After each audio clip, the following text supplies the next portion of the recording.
Before I begin my homily, I want to mention that in the hall, after Mass, you'll want to go over and visit. There are two exhibitions going on over there. And by the way, the donuts are free. So you really want to go for that. It's a free donut. Anytime you get anything free from the church, take it. Because very, very rarely you get anything coming back. Anyway, John August Swanson is over there. Now, some of you will be familiar with John August Swanson, a remarkable fellow. I think he's a deeply, deeply spiritual man, and all his paintings and all his serigraphs are all expressions of his faith. And I've known him for a long time. I talked with him over there, and he said, here's the one I have of the wedding feast of Cana. I said, fine, I'll show this to the people before we begin the homily, because that's today's gospel, as you know. The second exhibition over there is of equal interest, and it's a series of paintings, freehand paintings by prisoners, those who are incarcerated. And it's put on by our restorative justice ministry in the Archdiocese, and Holy Family is part of that. I had one man over there ask me if I'd sign this card against the death penalty, and I said, I'd be happy to. I'm soundly against the death penalty. He was on death row himself, this man who asked me. And they found DNA that found out he was the wrong person before he was executed. I said, wow, okay. Where do I sign? Okay, I signed. Let me talk a little bit about this gospel. Now, keep in mind the exhibition we have of the Cana of Galilee and of the prisoners, because that somehow is bound into our reflection on the wedding feast at Cana. Now, Cana in Galilee, many of you have been there. Any pilgrims, any serious pilgrims to the Holy Land do visit Cana. It's about 70 miles north of Jerusalem in the area of Galilee. Population, about 20,000, a little smaller than South Pasadena. A significant Christian population there. It's largely Muslim, but there is a very significant Christian presence there. And there's a parish church there dedicated to the miracle at Cana that we speak about in today's gospel. There's a wedding feast there, the gospel tells us. And in the time of Jesus, the wedding went on for 7 days. So there's lots of drinking going on in the 7 days, as you can imagine. And we'll see what that means in the teaching of the gospel reading. When Jesus speaks, he is invited to the wedding. Clearly, his mother has an interest. She has some stake in the wedding, because she's the one who presumes to come to him to say they're short of wine, which means somehow she might have been related to somebody in the wedding or something. But she's clearly a fairly assertive lady, because she comes and says, hey, they're short of wine. But he could have said, well, let's have a beer, but he didn't. He said, okay, they're short of wine. We have a crisis here. And he says, my hour has not yet come. But interestingly, he addresses her as woman. He said, woman, what is your concern means to me.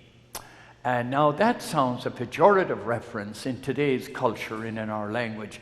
But in the time of Jesus, that was not pejorative. That was a very respectful way of addressing his mother. In the Gospel of John, this text is from John. In the Gospel of John, John never mentions Mary. He doesn't ever call the mother of Jesus Mary. There are two references here. One is to woman. He calls her woman. Why does this concern me? If you look out in chapter 19, you'll remember this. When Jesus is dying on the cross, and he sees his mother at the foot of the cross, and the beloved disciple, he says, woman, behold your son. The two references to woman in the Gospel of John. Now, some years ago, in one of the pilgrimages, many pilgrimages we did over there, I got to the church in Cana of Galilee, and we always have a wedding feast. I always have a wedding feast with the pilgrims, which means I buy a cake, and I have flowers for the brides, and I have them renew their wedding vows at Cana. One year, by the way, Gabe Gutierrez, who's a parishioner here, his wife was very, very sick, and she couldn't go. So he got on his cell phone in Cana with the pilgrims, and he talked with her from Cana, and they renewed their vows long distance. It was kind of touching. She died shortly after that, Gail. So we have the wedding feast, and then we go to a vendor, and he loves to give you wine because he'll get you into his shop, and then everybody buys the stuff in his shop. The Cana wine is cheap, and it's not very good, but it's free. So he'll give you the free wine. So that's the way we have our wedding feast. 1 year. And by the way, I have the couples renew their vows, and then 1 or 2 couples give a testimony about their journey of marriage. Well, 1 year, some years ago, we got there 2 o'clock in the afternoon, and the church was closed. There's a little courtyard in front of the church which is enclosed, and we decided we'd do our ceremony outside the closed doors of the church, the renewal of vows. And we decided that we dedicate this to all couples married outside the church. But they got to the church and the doors were closed for whatever reason. So we dedicated this prayer and this renewal of vows to all the couples who didn't have access to the church for their marriage. And I'll tell you, most of the folks there had somebody in their lives who was married outside the church. Good marriages, holy marriages, but not in the church. Now, I remember when I came here 31 years ago, there was a marvelous family in our parish, 10 children. Most of them were adults, 3 or 4 were teenagers. And they were just decent, lovely, good people and very attached to Holy Family. They moved away shortly after relocated. But this man, I remember saying to me, "No divorce in my family." He was very proud of that. He said, "Absolutely, we would never have a divorce in my family." I said, "Okay, you haven't joined humanity yet." Well, we joined humanity that day when we had the renewal of vows and our prayer for all those outside the church, which prompted me to reflect. Speaking of marriage is parenthetic, but it's important to our homily, and that is how people get married in the church or out of the church. In 1563, the last document of the Council of Trent, a document called Temesti, it's remarkable, we even know the date, it was November 11th. And this document, among other things, especially dealt with marriage and all the things that were necessary for a sacramental marriage for Catholics. Before the Council of Trent, it was all over the place. There were various liturgies, various ways of doing it. It was very diverse and very confusing, and the Council put it together. And they created this Temesti document, and thereafter they spawned a very significant body of regulations and laws dealing with who qualifies and who doesn't qualify and all that. We're left with that today. It is updated a few times since the Council of Trent, but essentially the substance comes from the corpus of that document. Now, in the Synod, in the recent past in Rome, Pope Francis wanted to discuss the notion of marriage and access to the Eucharist for people in second marriages, which means it's a discussion point now. By the way, the same family that said we have no marriage divorce in our family found fierce objections to girls serving Mass. We didn't have any girls serving Mass. We began to do that here. Now how we have changed. And how we have changed in the marriage issue also. Now the Synod began to discuss how to give access to the Eucharist for people in second marriages or married out of the church, which prompts us to wonder how this gospel speaks to that issue. And by the way, in the present age, we're now dealing with same-sex marriage. Now, very controversial issue, but we have couples that belong to Holy Family here who are same-sex married couples. Now, is there a place in our hearts for them or isn't there? Don't answer until we look at what the gospel says to us today. Is there a place in the community where they can find a spiritual home, Well, let's see what the gospel says about that. This gospel deals with Jesus coming to the wedding feast of Cana, and they run out of wine. In the Gospel of John, it's not ever referred to as a miracle. There are no miracles in John's gospel. There are signs. He says it's the first of the signs that Jesus performs in Cana of Galilee. There are 7 signs. Now, we have these 6 stone water jars, probably 120, 130, 150 gallons of wine. It's a lot of wine, even for 7 days.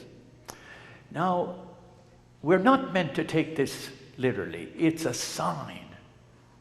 And the sign is, it's meant to sign the abundance of God's love, the lavish quality of the way God loves, so that somehow we get a grasp of the revelation of God's infinite love in Jesus Christ, that the miracle is so incredibly lavish.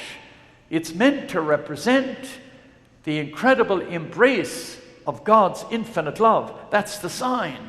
Don't cling to the sign, the number of gallons. See what it means. And it means God's love is lavish, infinite, all-embracive. Read through the signs and you'll find this repeated over and over again. In chapter 4, the second sign, it's a Roman centurion, not a Jew, part of the occupying force, and his son is ill, and Jesus heals his son. In chapter 5, you have this paralytic. There's nothing that he qualifies or he merits anything. Jesus heals him. And then he calms the waters and he feeds the multitude. When he feeds the multitude, there must have been sinners and crazy people and nutcases and everything, 5,000 of them. They are gathered, every kind of... He feeds everybody. He doesn't discriminate here. And chapter 9, you have the blind man. He doesn't qualify, he doesn't merit. He gives him sight. And then finally in chapter 11, you have the last sign. He raises Lazarus from the dead. Gives Lazarus life. Lazarus was dead. He was more than dead. He was very dead. He was dead for 4 days. So he brings him back to life. He gives him life so that he understands life comes from God's love. What does all this mean to us? It means that somehow we have experienced God's infinite love in our own lives. You'll never know that until you hit darkness. You will never know that until you get discouraged, until the world kind of collapses around you. And when that happens, you won't stand in judgment on anyone anymore. You'll be grateful because somebody touched you with love, and somebody lifted up your spirit, and somebody gave you a second chance, and somebody said, don't be so hard on people, because God wasn't hard on you. God blessed you with forgiveness. God blessed you. So whenever you come to judgment, remember your darkness. And remember how God's infinite love blessed you and encouraged you and lifted you up, gave you hope, so that you too would lift up other people's spirits and give them hope. That's the teaching. It's a teaching about the lavish love of God. So keep that in mind here, that there's a new book that just came out this week. Our bookstore diligently passed it on to me right away, so I read it. It's a book called The Name of God is Mercy by Pope Francis. It's a good read. It's very easy to read. It's not a long book. Pope Francis speaks in language that I understand. He speaks to me in my life. Simple language, not sophisticated, not complicated. He just talks about the infinite love of God. The name of God is mercy. So, rejoice. The gospel calls us to rejoice. Be grateful because God has blessed us. God understands us. God includes us. And so we experience the inclusive love of God. This is to be passed on to others, that somehow the manner in which we witness Jesus Christ is the manner in which we witness God's infinite and inclusive love. Amen.